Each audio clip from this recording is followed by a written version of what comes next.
Et je vous le disais dans les titres, en Gambie, l'ONU appelle à une enquête après la mort en prison de 3 membres de l'opposition. Ban Ki-moon s'est dit consterné par ces décès, mais aussi par les arrestations de dizaines d'opposants au régime alors qu'ils participaient à une manifestation pacifique. C'était jeudi dernier à Banjul, la capitale.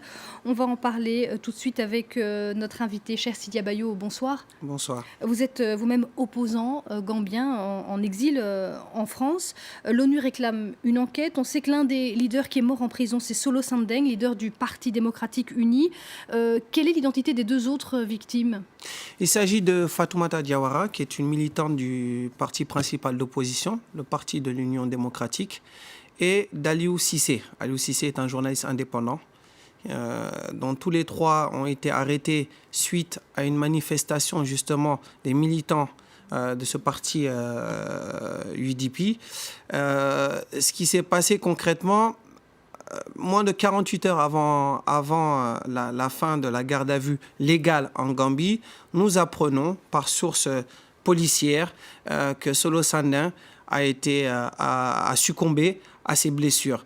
Fatoumata Diawara, nous avons aussi reçu des informations la concernant qu'elle aurait été violée, puis assassinée. Donc, une fois de plus, le régime criminel de Yahya Jammeh a fait parler de lui. Mais cette fois-ci, la rue est vraiment déterminée. C'est un début de soulèvement populaire qui a été lourdement réprimé par son régime. Il s'agissait de mettre en avant une demande des réformes électorales suite à la demande des 6 partis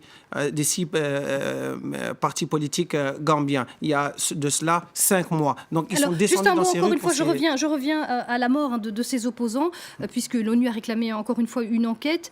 Ils étaient en prison, ils étaient en détention. Vous parlez de blessures qui ont été infligées à Solo Sandeng.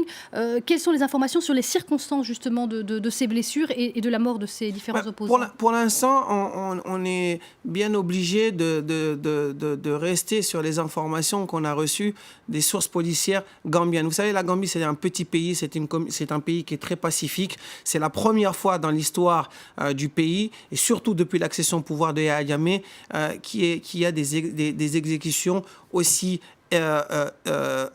troublante et directe. Vous parlez d'exécution, il faudra évidemment que l'enquête suive son cours. Donc vous le disiez, l'opposition était en train de manifester pour réclamer notamment que la présidentielle se passe dans de bonnes conditions, également la présidentielle qui est prévue le 1er décembre 2016. La demande principale était d'obtenir des réformes électorales avant d'aller à ces élections qui sont prévues pour le 1er décembre 2016, à laquelle je suis moi-même candidat.